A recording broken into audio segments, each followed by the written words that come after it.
Huawei Hanuman निरसन नाम समास होता. श्रीराम जय जय राम श्रीराम.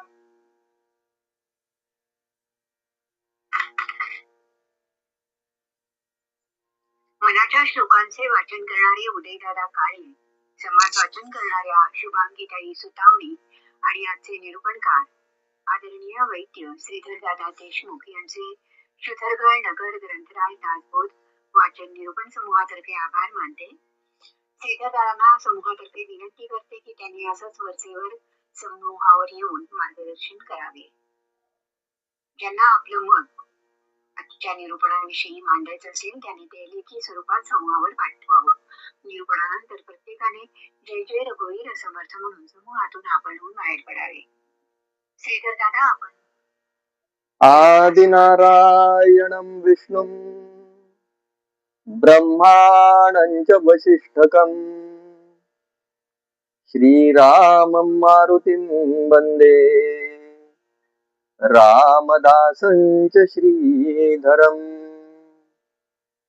गुणातीतमेकं शिवं शान्तमाद्यम् अनाकाशमाकाशनित्यं विशुद्धम् असंगं तथा सच्चिदानन्दरूपं सदा रामदासं भजे चिद्विलासम्. शुकासारिके पूर्णवैराग्य जाचे वसिष्ठा परी ज्ञानयोगेश्वराचे कवी वाल्मिका सारिखा मान्य ऐसा नमस्कार माझा सद्गुरु रामदासा. मला वाटते अंतरित्वा वसावे तुझ्या दासबोधासित्वा बोधवावे. अपत्या परी भरवी प्रेम ग्रासा महाराजया सद्गुरो रामदासा. जय जय रघुवीर समर्थ. आज उत्तरायणाच्या मध्ये येणाऱ्या या माघ महिन्यातल्या एका अत्यंत दुर्मिळ अशा तिथीवर आपण एकत्र आलेलो आहोत. माघ शुद्ध दशमी, ज्या दिवशी श्री संत तुकाराम महाराजांना त्यांच्या सद्गुरूंचा अनुग्रह झाला, अशा दिवशी आपण सर्वजण एकत्र आलेलो आहोत. कालच आपण भगवद्गीतेच्या जयंतीनंतर ज्या आणखी एका दुर्मिळ ग्रंथाची जयंती या पृथ्वी तलावर साजरी केली जाते, अशा श्री दासबोधांची जयंती आपण साजरी केली. आणि आज ज्या दिवशी जगद्गुरु संत तुकाराम महाराजांना अनुग्रह आपल्या सद्गुरूंकडून मिळाला, त्या माघ शुद्ध दशमीच्या दिवशी आपण सर्वजण दासबोधाच्या 17व्या समासातील हनुमान निरसन नावाच्या समासावरच चिंतन करण्यासाठी एकत्र जमलेलो आहोत. या समासाचं चिंतन करताना आरंभी श्री गणेशांच्या चरणी, हृदयस्थ सद्गुरूंच्या चरणी आणि आपल्या ज्येष्ठ श्रेष्ठ अशा सर्व महेश्वर स्वरूप श्रोत्यांच्या चरणी या ठिकाणी प्रारंभी वंदन करतो. खर तर या प्रकृती पुरुष नावाच्या दशकामध्ये जो हनुमान निरसन नावाचा समास येतो, त्यावर चिंतन करत असताना त्यातल्या सगळ्या जर आपण ज्या समर्थांनी रचलेल्या ओव्या पाहिल्या तर आपल्याला असं म्हणावं लागतं, समर्थांना हे सांगण्याची वेळ का आली, हनुमान निरसन नावाचा समास सांगण्याची वेळ का आली? याचं कारण आपल्या देशामध्ये जन्मलेल्या प्रत्येक व्यक्तीचा अध्यात्माकडे सहज असा ओढा असतो. इथं जन्म झालेल्या प्रत्येक माणसाला अध्यात्माविषयी एक विशिष्ट असं आकर्षण असतं. इथे जन्माला येऊन अध्यात्म मार्गामध्ये किंवा आपल्या आयुष्यामध्ये कधीतरी या अध्यात्माचं चिंतन करणारा माणूस विरळाच. पण जिथं जे मिळतं, जिथं जे स्वस्त मिळतं, तिथं त्यामध्ये भेसळ आढळते असं म्हणतात. आणि म्हणून आपण अशा समजण्यामध्ये कठीण तत्वज्ञानाचा भाग असणाऱ्या अशा भागाला खर तर उत्तम तयारी असणारा त्या अधिकाराचा सांगणारा पाहिजे. परंतु मी माझ्या अल्पबुद्धीनुसार सद्गुरूंनी दाखविलेल्या मार्गानुसार यथामती चिंतन आपल्या समोर ठेवण्याचा प्रयत्न करत आहे. खर तर अनुमान प्रमाणाचं या अनुमान निरसन नामक समासाचं चिंतन करत असताना सुरुवातीलाच समर्थ असा उल्लेख करून जातात की अध्यात्म सांगणारा माणूस हा स्वच्छ बुद्धीचा असला पाहिजे, विमल बुद्धीचा असला पाहिजे आणि स्पष्ट विचाराचा असला पाहिजे. त्याच्या विचारामध्ये संशय नसावा, त्याच्या विचारामध्ये घोटाळा नसावा, असे समर्थांचं स्पष्ट मत आहे. त्याला विरोधी, परस्पर विरोधी तर अजिबात बोलू नये. आणि आपण जे शब्द वापरणार आहोत ते स्पष्टतेने वापरावे आणि त्याचा अर्थ समोरच्या व्यक्तींना लगेच कळेल असे ते शब्द असावे. खर तर त्याच्याबरोबर आत्मप्रतीची जोड हवी. पण प्रत्येक सांगणाऱ्याकडे, माझ्यासारख्या प्रत्येक सांगणाऱ्याकडे ही आत्मप्रतीची जोड असेल असं अजिबात नाही. पण निदान बुद्धीची तयारी तरी असावी असं समर्थ सांगतात. आणि मगच सांगण्यास बाहेर पडावं.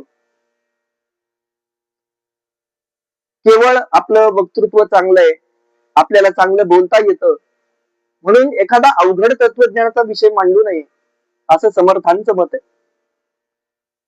बहुत जनासी उपाये वक्तयास पुसता त्रासो नये, बोलता बोलता अन्वये सांडू नये. एखाद्या श्रोत्यानं असं श्रोता वक्त्यांचा संवाद चालू असावा आणि एखाद्या श्रोत्यानं एक शंका उपस्थित करावी समोर. वक्त्यानं लगेच चिडून, अरे तुला काही समजत नाही, मध्ये चालू आहे ना, आता मी सांगणारच होतो ते, असं म्हणू नये असं समर्थांनी या ठिकाणी सांगितलंय. तर तिचं ताबडतोब निरसन करावं शंकेचं.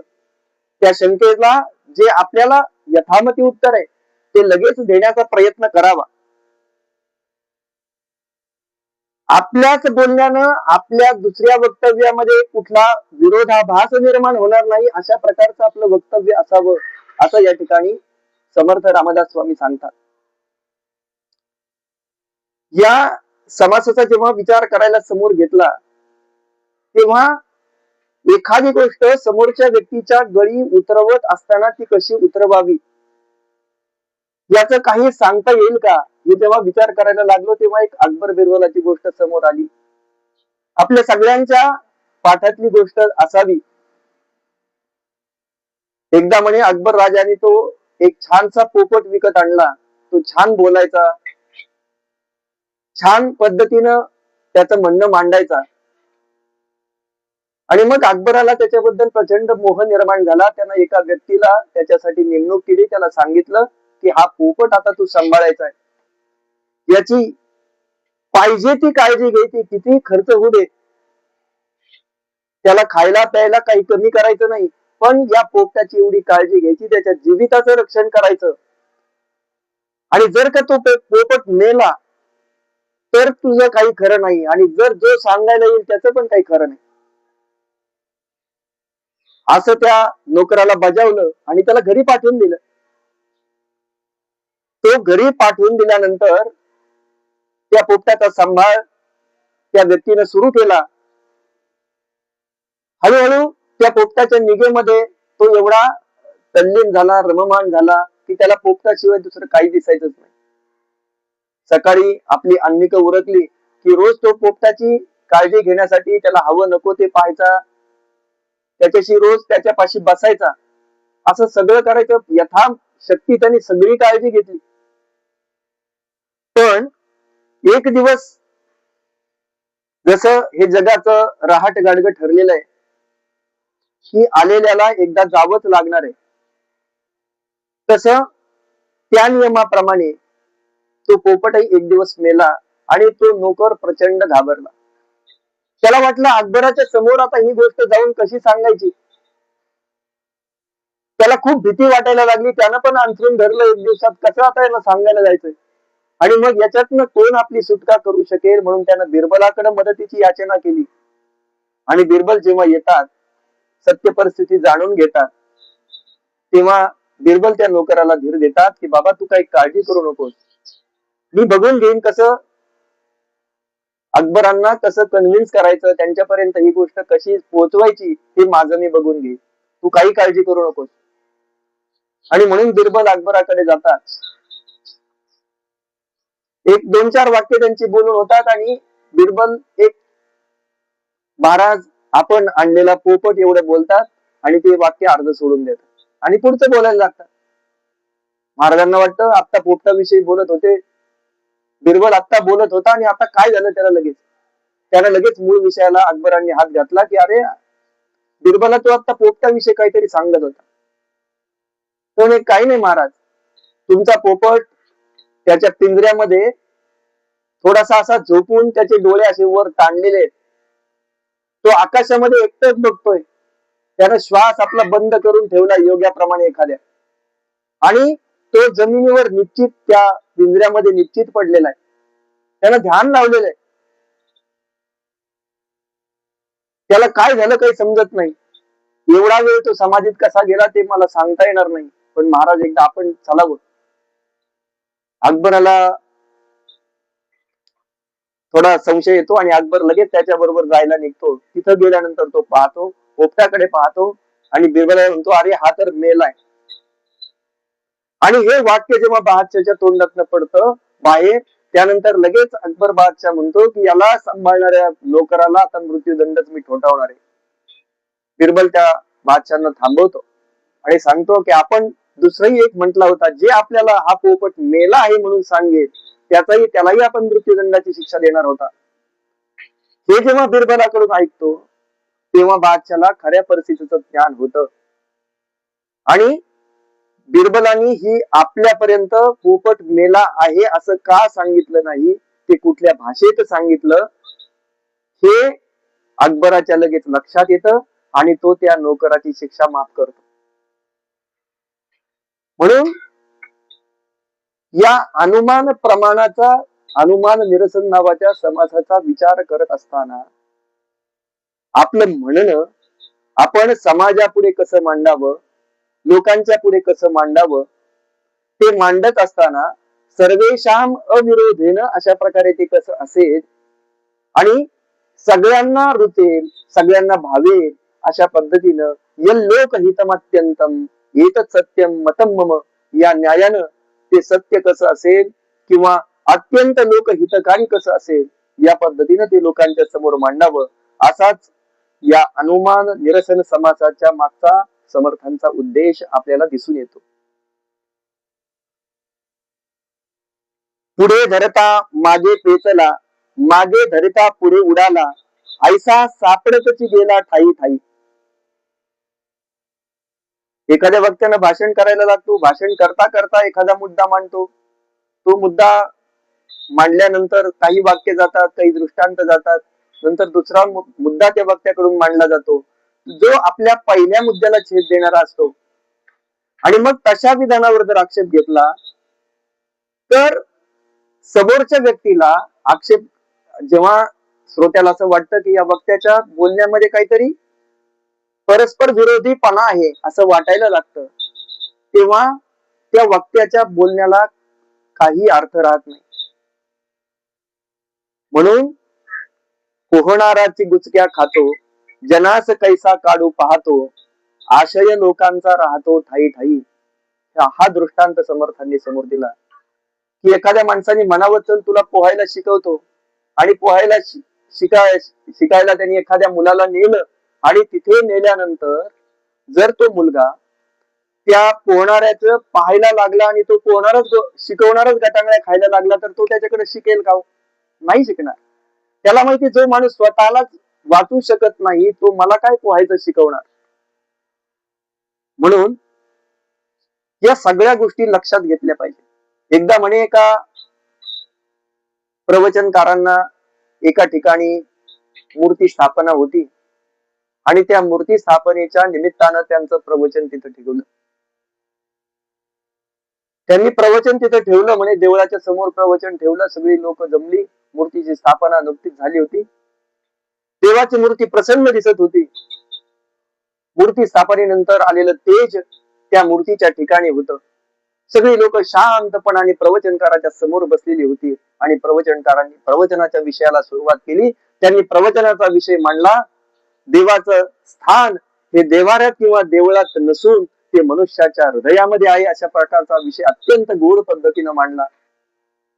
पण जिथं मंदिरामधल्या देवामध्ये सगुण भक्तीबद्दल सांगायला पाहिजे होतं, तिथे हृदयामधल्या देवाबद्दल किंवा काहीच वैसोनी करा एकचित्त, आपण जिथे बसू तिथेच आपला देव आहे, अशा पद्धतीचं त्या प्रसंगाच्या अनुरूप नसणारं बोलणं त्या प्रवचनकाराकडून आल्यामुळे श्रोत्यांमध्ये प्रचंड निशब्दता पसरली. त्यांना ते फारसं काही भावलं नाही. आणि म्हणून इथं समर्थ आपल्याला सांगतात की जे आपल्याला बोलायचंय त्याविषयीचे दृष्टांत व्यवस्थित समोर उद्धृत केले पाहिजे. जो विषय आपल्याला मांडायला सांगितलाय त्या विषयाच्या अनुषंगानं आपलं बोलणं असलं पाहिजे.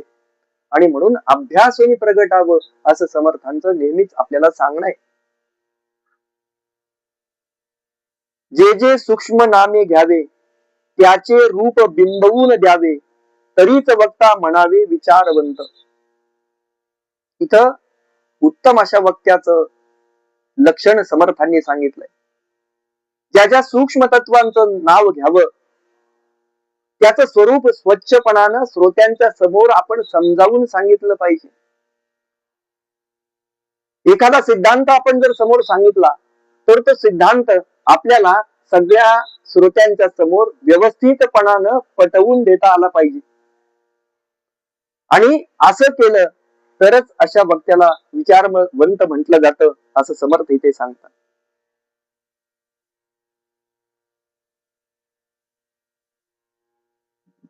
या जगामध्ये वावरत असताना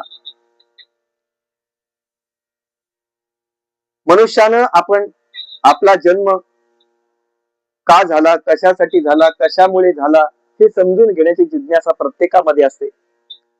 ब्रह्म कसे मूळ माया कैसी, अष्टदा प्रकृती शिवशक्ती कैसी, षडगुणेश्वराची स्थिती कैसी गुण साम्याची. अर्धनारी नटेश्वर प्रकृती पुरुषांचा विचार कसा आहे, त्रिगुण कसे असतात. नंतर या वेदांतामध्ये येणारे पूर्व पक्ष आणि उत्तर पक्ष म्हणजे नेमकं काय, वाक्यांश आणि लक्षांश म्हणजे काय, असे अनेक सूक्ष्म विचार आपल्याला या तत्वज्ञानाच्या अभ्यासात पडल्यानंतर यायला लागतात. आणि यातल्या संकल्पना जर बेसिक आपण समजावून घेतल्या नाहीत, त्यातली मूळ तत्व जर आम्ही समजावून घेतले नाहीत, तर या संकल्पनांच्या खोलपर्यंत आपल्याला जाताच येत नाही. आणि म्हणून ब्रह्म निश्चल आहे, ते चंचल कसं झालं, जे चंचल आहे तेच ब्रह्म, अशा प्रकारची वेगवेगळी वक्तव्य कधी कधी वक्त्याकडून केले जातात. अशा प्रकारचा घोटाळा त्याच्या विचारांमध्ये असतो आणि तो घोटाळा कुठल्याही वक्त्याच्या विचारामध्ये असू नये. तो घोटाळा कुठल्याही स्पीकर चालू आहे, कृपया त्यांच्या स्पीकरमुळे वक्त्याचं ऐकायला येत नाहीये.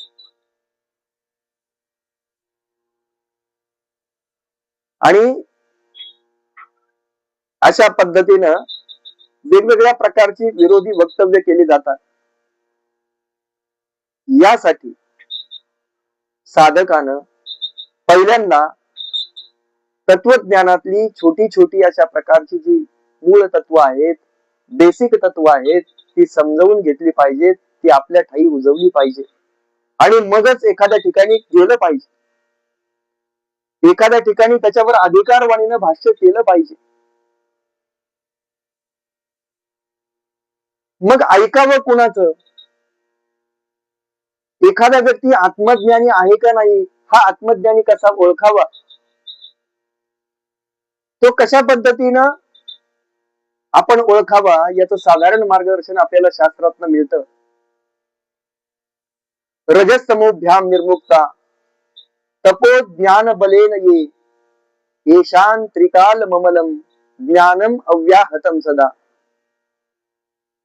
कसा असावा हा भक्ता, कसा असावा हा ब्रह्मज्ञानी माणूस, तर जो रज आणि तमापासून मुक्त पाहिजे. रजस्तमोभ्याम निर्मुक्ता, तप ज्ञान बलाने युक्त पाहिजे, तपो बलाने आणि ज्ञान बलाने तो युक्त पाहिजे. तपो ज्ञान बले नाहीये येशान त्रिकाल ममलम ज्ञानम अव्याहतम सदा. अशा भक्त्यानं तपाच्या साह्यानं, ज्ञानबलाच्या साह्यानं, सद्गुरूंच्या कडून मिळवलेलं ज्ञान जे असतं ते चिरकाल टिकणारं असतं. आणि अशाच वक्त्यांचं नेहमी ऐकलं पाहिजे, अशाच अधिकारी पुरुषांकडनं आपण ऐकलं पाहिजे की जे तत्वज्ञानाचा अर्थ आपल्याला पूर्णपणे त्यांच्या आत्मप्रचितीद्वारे समजावून देऊ शकते.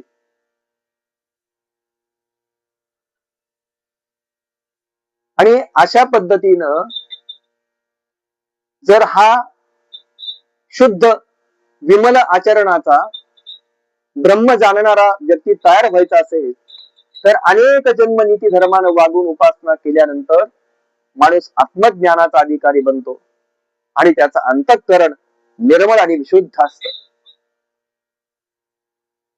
पण असा आत्मज्ञानी मनुष्य जरी झाला, जरी तो बनला, त्याच्या हे लक्षात आलं, तरी त्यानं आत्मज्ञानी बनल्यानंतरही सामान्य लोकांच्यासाठी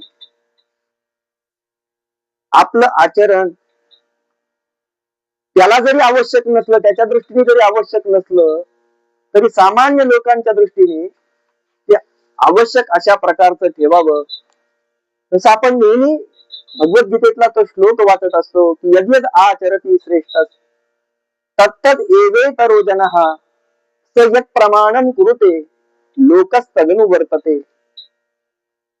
श्रेष्ठ पुरुष जे जे म्हणून आचरण करतात, इतर लोक सुद्धा त्याचप्रमाणे आचरण करत असतात. म्हणून श्रेष्ठ पुरुषांनी सगळ्या मनुष्य समुदायाचा विचार करून आपलं आचरण ठेवावं, असं भगवान अर्जुनाला सांगतात. त्यांनी लगेच पुढे स्वतःचं उदाहरण दिलंय. न मे पार्थास्ति कर्तव्यम त्रिषु लोकेषु किंचन नाना वाप्तमवाप्तव्यम वर्त एवच कर्मणी. हे अर्जुना, मला या तिन्ही लोकात काही कर्तव्य नाही. मला हे न पार्थ अस्ति मे कर्तव्यम, मला कुठलंच कर्तव्य नाही या तिन्ही लोकांमध्ये. नाना वाप्तमवाप्तव्यम वर्त एवच कर्मणी, आणि मिळवण्याजोगी पण कुठली पण वस्तू नाही, कोणती वस्तू मिळाली नाही असंही नाही, आणि तरीही मी कर्म करत असतो, हे भगवान स्वतःच्या उदाहरणाने सांगतात. आणि जर मी अशा भगवान त्याचं कारणही सांगतात, जर मी अशा प्रकारे जर पार्था मी सावध राहून कर्म केले नाही, तर मात्र सामान्य जनांचं मोठं नुकसान होईल. कारण सगळ्या मनुष्यांचा स्वभाव आहे की ते मोठ्या लोकांचं, भगवंताचं आचरण करत असतात. आजही आपण नेहमी मोठ्या अधिकारी पुरुषांच्याकडून ऐकत असतो की आचरण करताना नेहमी आपल्या समोर प्रभू रामचंद्रांचं आचरण असावं, आणि लीला कथांचं स्मरण जर करायचं असेल तर भगवान श्रीकृष्णांच्या लीला कथांचं श्रवण करावं. पण आजकाल एखाद्याला गोष्ट समजावून द्यायची असेल तर तो भगवान श्रीकृष्णाच्या अनेक गोष्टी अशा आहेत की ज्यांचं फक्त उच्चारण करावं, ज्यांच्या लीलांचं फक्त उच्चारण करावं, अशा लीला माणसानं करण्याचा प्रयत्न करू नये. कारण माणसाला तशा प्रकारचा अधिकारची प्राप्ती झालेली नसते. या पृथ्वी तलावर येऊन, अवनी तलावर येऊन भगवंतांनी आपण कसं वागलं पाहिजे याचा आदर्श लोकांच्या समोर ठेवला, तो प्रभू रामचंद्राच्या रूपात येऊन ठेवला. म्हणून आत्मानं मानुषम मन्ये रामम दशरथात्मजम. भगवंतांनी स्पष्ट म्हटलंय, ते कधी आपल्याला भगवानाचा अवतार मानत नाही. मी दशरथाचा पुत्र, श्री दशरथाचा पुत्र राम मनुष्य आहे असं ते स्वतः सांगतात. आत्मानं मानुषम म्हणणे, मला माणूस माना असं सांगतात. आणि म्हणून आचरण जर करायचं असेल तर ते प्रभू रामचंद्रांसारखं करावं. भगवान श्रीकृष्ण इथं सांगतात की पार्था, जर मी सावध राहून कर्म केले नाहीत तर मोठं नुकसान होईल आणि मनुष्य माझ्याच मार्गाचं अनुसरण सगळीकडे करेल. म्हणून मी कर्म केलं नाही तर माणसं नतद्रष्ट होतील, नष्टभ्रष्ट होतील, मी संकरतेचं कारण होईल. आणि म्हणून एक शाश्वत सिद्धांत भगवद्गीतेमध्ये सांगतात, कर्मात आसक्त असलेले अज्ञानी लोक ज्या रीतीनं कर्म करतात त्याच रीतीनं आसक्ती नसलेल्या विद्वानांनाही लोकसंग्रह करण्याच्या इच्छेनं कर्म केली पाहिजे. सत्तः कर्मण्य विद्वांसो यथा कुर्वन्ति भारत कुर्याद विद्वांस तथा सक्तं चिकीर्षुर लोक संग्रहम. फक्त लोकसंग्रहासाठी अशा विद्वानांनाही जरी त्याला कर्मात त्याची आसक्ती नसली तरी अज्ञानी लोक आपलं पाहून त्या पद्धतीनं आचरण करणार आहेत हे लक्षात ठेवून आपलं आचरण नेहमी ठेवावं असं या ठिकाणी सांगतात.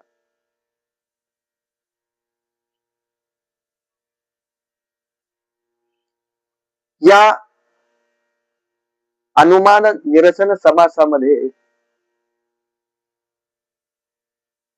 ब्रह्माच्या बाबतीतलं विवेचन सांगत असताना ते ब्रह्म निश्चल आहे, ते चंचल, एक जण म्हणतो ते निश्चल आहे, काही म्हणतात ते चंचल आहे, ते चंचल कसं झालं, चंचल आहे तेच ब्रह्म असं एक जण म्हणतो. अशी परस्पर विरोधी विधानं आपल्याला ऐकायला मिळतात. आणि मग अशा प्रकारचा घोटाळा विचारांमध्ये होण्याची शक्यता असते.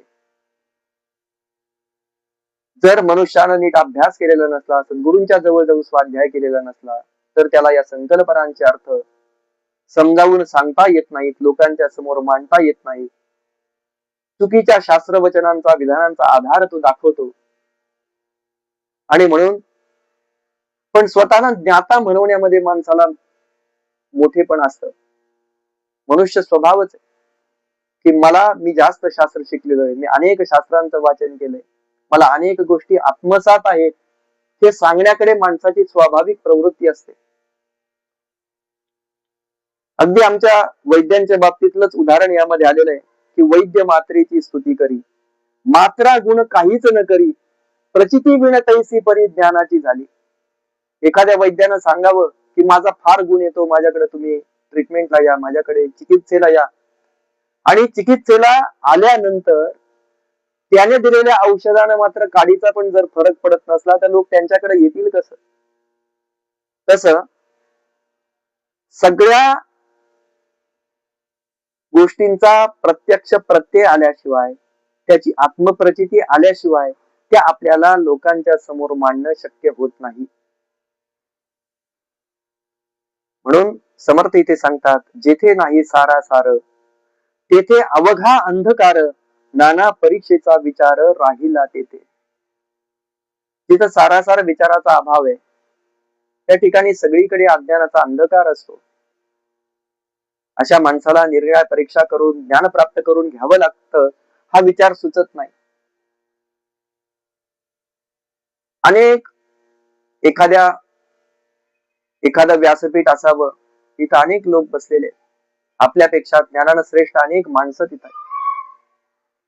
खर तर अशा वेळी आपल्या अधिकाराचा विचार करून आपल्याला तिथं बोलण्याची संधी मिळालीच पाहिजे असा अट्टहास आपण धरायलाच नको. कारण आपल्यापेक्षा श्रेष्ठ व्यक्तींची, अनुभवानं श्रेष्ठ व्यक्तींची, वयानं श्रेष्ठ व्यक्तींची विचार आपण ऐकून घेण्याची सवय आपण लावली पाहिजे. आणि मनुष्य जितका अधिक जास्त ऐकेल तितका तो अधिकपणानं संकल्पना स्पष्ट करू शकेल.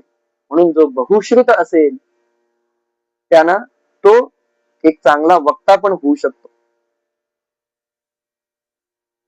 यासाठी समर्थ पुढे असं सांगतात की पाप पुण्य स्वर्ग नरक, विवेक आणि अविवेक, सर्व ब्रह्मी काय एक, सापडले नाही. सर्व ब्रह्म आहे असं एकदा म्हटलं की मग तिथं पाप पुण्य, स्वर्ग नरक, विवेक अविवेक यांना स्थानच उरत नाही. एखादा खूप पापी असला काय किंवा पुण्यवान असला काय, दोन्ही पण ब्रह्मरूपच होता. निश्चयाचं ज्ञान आणि केवळ अनुमान ही दोन्ही ब्रह्मरूपच बनतात. जसं सगळीकडे सगळ्या साखरेतनं आपल्याला साखर बाजूला काढून ठेवायला लावली तर आपल्याला ती काढणं शक्य होत नाही, कारण सगळीकडे साखर आहे. कुठली कुठली बाजूला काढणार त्यातली. तसं सार आणि आसार हा भेद नाहीसा होऊन एकंकार झाला की तिथं विचारच उरत नाही, अविचाराचं प्राबल्य होतं. सार माणसाला समजूनच घ्यायचं नसलं, एखादी गोष्ट माणसाला त्याच्या खोलात जाऊन समजूनच घ्यायची नसली, आपल्या संकल्पनेवरच आपल्याला अडून राहायचं असलं तर आपण त्या गोष्टीच्या मुळाशी कधी जाणारच नाही. आपण त्या तत्वज्ञानाचं खोलात जाऊन कधी चिंतनच करणार नाही. एखादी गोष्ट मला समजली नाही, तिचा विचार मी केला पाहिजे, ती खोलात जाऊन तिच्यावरच्या काही अधिकारी व्यक्तींचे म्हणणं काय, त्या अधिकारी व्यक्तींनी त्याच्यावर काय काय लिहिलंय ते जोपर्यंत आपण पाहत नाही तोपर्यंत आपल्याला त्या गोष्टीचा सार भाग समजणारच नाही. आपण आसाराचं चिंतन करत बसू, नाही त्याच गोष्टी आपण मांडत बसू. यासाठी अविचाराचं प्राबल्य होऊ नये म्हणून वंद्य निंद्य एक झाले, तेथे काय हाता आले, उन्मत्त द्रव्य जे भुलले ते भलतेच बोले. जिथं वंदनीय व्यक्ती आणि निंदनीय व्यक्ती अशांचा भेद नाहीसा होतो, तिथं हाताला काहीच लागत नाही. जिथं माणूस भ्रष्टाचारी बनतो, जसं एखाद्या माकडानं दारू प्यावी तशात त्याला वृश्चिकाचा दंश व्हावा, मर्कट असे सुरापानम तत्र वृश्चिक दंशनम, असं झालं आणि त्याला दारू पाजली तर तो यद्वा तद्वा भविष्यती, तो जे येईल तोंडाला तेच बरळणार आहे. म्हणून मनुष्याच्या बुद्धीमध्ये समोरची व्यक्ती किती अधिकाराची आहे हे समजून घेण्याचं निश्चितपणानं एक कुवत असावी त्याच्या बुद्धीचं, त्या पद्धतीनं त्यानं ज्ञान आत्मसात करावं. तैसा अज्ञान भ्रमे भुलला, सर्व ब्रह्म म्हणून बैसला, महापापी आणि भला एकची मानी. मादक द्रव्य घेतलेल्या माणसानं भडाभडा बोलावं, त्याप्रमाणे अज्ञानातून उदय पावलेल्या भ्रमानं मोह पावलेला मनुष्य जे त्याच्या तोंडाला येईल तेच ब्रह्म असं सांगत सुटतो. तो महापापी आणि महापुण्यवान या दोघांना पण एकत्र मानतो. म्हणून अधिकारी व्यक्तींचा, सज्जनांचा संग करणं हा यावरचा मोठा उपाय. सर्व संघाचा परित्याग ही प्रखर वैराग्यावस्था आणि बंधनरहित स्वैर विषय उपभोग या दोघांच्या परस्पर विरोधी असणाऱ्या स्थिती जर आपण पाहिल्या, जर दोन अशा प्रकारचे पुरुष समोर आले तर आपल्याला त्यांच्याकडे पाहून आपल्या अनुमानानं आपल्याला हे लक्षात यायला हवं की यातला कुठला पुरुष अधिकारी आणि कुठला पुरुष केवळ गप्पा मारणार आहे, कुठला पुरुष तत्वज्ञानाचा विचार न करता विषय मांडणार आहे, हे आपल्या लगेच लक्षात आलं पाहिजे.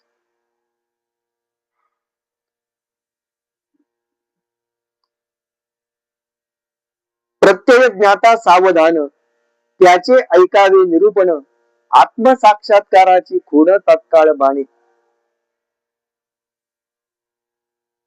जो स्वतः अनुभव घेऊन ज्ञान संपादन करतो आणि नेहमी सावधान असतो, कुठल्याही गोष्टीचा अनुभव घ्या, अनुभव आले अंगात ते या जगात येत असे, असं संत तुकाराम महाराज म्हणतात. त्याप्रमाणे जे जे अनुभव आले त्याचं ज्ञान म्हणून त्याचं संपादन करायचं आणि अखंड सावधानता बाळगायची. असं ज्याचं आचरण असतं त्याच निरूपण ऐकावं आणि अशा अधिकारी मनुष्याचं निरूपण ऐकल्यावर आत्मसाक्षात्काराची खून पटायला लागते, ताबडतोब अंतःकरणात भान.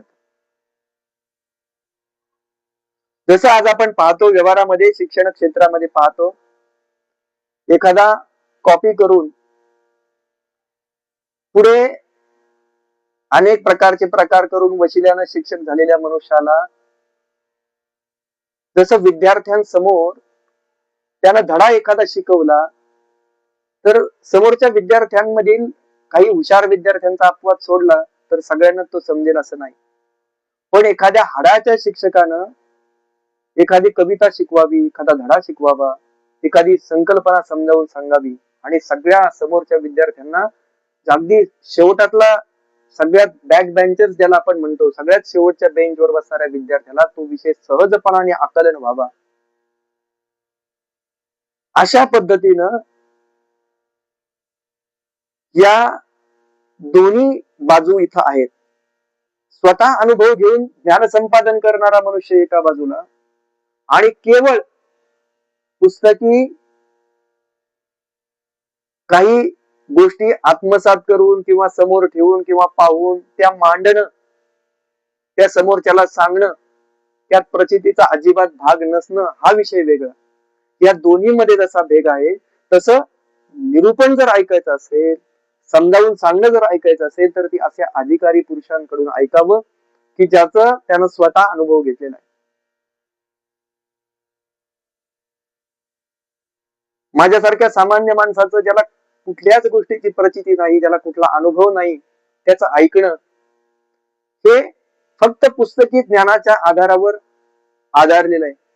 पण एखाद्यानं भक्ती मार्गामध्ये आपलं आयुष्य घातलेलं आहे, नामाची उपासना त्याच्या मुखातनं चालू आहे, वैराग्यानं वागतोय, समाजामध्ये राहून समाजासाठी काम करत करत आपलं आयुष्य व्यतीत करतोय, आणि असं सगळं करत असताना त्याला जे ज्ञान झालंय, त्याला जो अनुभव प्राप्त झालाय, तो अनुभव जर त्याने लोकांच्या समोर मांडला तर तो लोकांना जास्त भावतो केवळ पुस्तकी ज्ञानापेक्षा, हेच इथं समर्थांना सांगायचं. म्हणून जे वेड वाकडं आहे ते आपल्याला लगेच ओळखता आलं पाहिजे. एखादा मनुष्य अंध आहे हे ओळखायचं असेल तर ते त्याच्या चालण्यावरून ओळखतात. कधी कधी एखाद्या अंध व्यक्तीचे डोळे सामान्य माणसासारखे दिसतात, आपल्या लक्षातही येत नाही की समोरचा मनुष्य अंध आहे की नाही, मग ते त्याच्या चालण्यावरून ओळखावं लागतं. समर्थांनी खूप अशी दृष्टांत दिलेत जे प्रत्यक्ष आपण व्यवहारामध्ये बघतो की वेडे वाकडे जाणावे, आंधळे पावली ओळखावे, बाष्कळ बोलणे सांडावे वमक जैसे. एखादा माणूस अनुभव घेतलेला आहे, त्याने अनुभव घेतलेला आहे की नाही ओळखायचं असेल तर ते त्याच्या प्रत्यक्ष वागण्यावरून ओळखलं जातं. नुसताच लोकांना सांगतोय, अनेक गोष्टी समजावून सांगतोय, पण त्याच्या प्रत्यक्ष वागण्यामध्ये, त्याच्या प्रत्यक्ष विचारामध्ये त्यातला 10% भाग सुद्धा नाही असं जेव्हा आपण पाहतो, तेव्हा त्या व्यक्तीचं बोलणं आपल्यामध्ये किती अंशी उतरवावं असं आपल्याला वाटतं? नाही वाटणार. आज समाजामध्ये अशा व्यक्तींकडे पाहून वागण्याची जी स्पर्धा लागली, त्यासाठी खर तर मला असं वाटतं की हा अतिशय उपयुक्त अशा प्रकारचा समास आहे की ज्या अनुमान निरसनाच्या साह्यानं मनुष्य खऱ्या पद्धतीनं त्या अनुमानाच्या साह्यानं खरोखर प्रत्यक्ष प्रमाणानंतर सगळ्यात जवळचं असणार, जे आपल्याला एखाद्या गोष्टीचं ज्ञान करून देण्यासाठी उपयुक्त असणार प्रमाण जे आहे ना, त्याचं नाव अनुमान प्रमाण. जसं आपण म्हणतो की जिथं धूर आहे तिथं अग्नी असला पाहिजे, हे जसं खरं आहे तसं मनुष्याला ओळखण्यासाठी सुद्धा या अनुमानाचा उपयोग करावा लागतो.